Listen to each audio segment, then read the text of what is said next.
na navotaka nipandishwe cheo, wembona utakoma leo.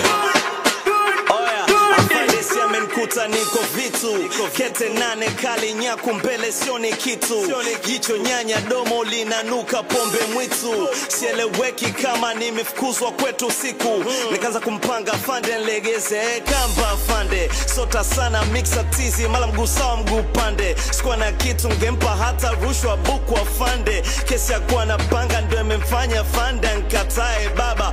Afande si amenifuma na chao kucha na amenibonda afanya kao na gusa, kesi shakwa mzito afande amenuna, bonga sana ususha afande ameuchubua, afande ameuchubua.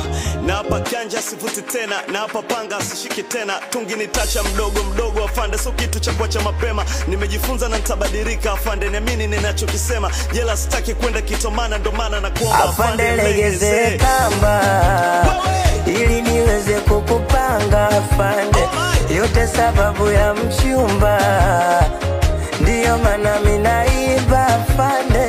Afande legeze kamba ili niweze kukupanga afande, yote sababu ya mchumba, ndiyo maana minaiba afande.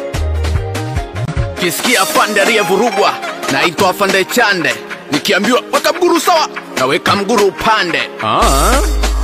Unapora unavuta na bange, zamu ya ibilisi shapita, twende na nyampara akakupande. Na kuona unatafuta pakufia, unanisumbua mimi na familia, umepuliza moshi umetoa masikioni halafu unasema huku dhamiria. Reo afekipa febeki, umeyakanyaga kudada deki, ukorumande na kupa kichapo mpaka ujinye na unadeki. Mamako alikupa jina, ukamona ana akiri, ukajipa idadi za meno eti 32. Ushaingia kwenye 18 zangu ndo unajifanya kukiri.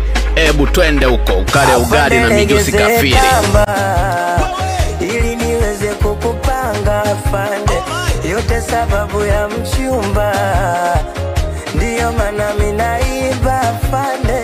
Afande legeze kamba ili niweze kukupanga afande, yote sababu ya mchumba, ndiyo maana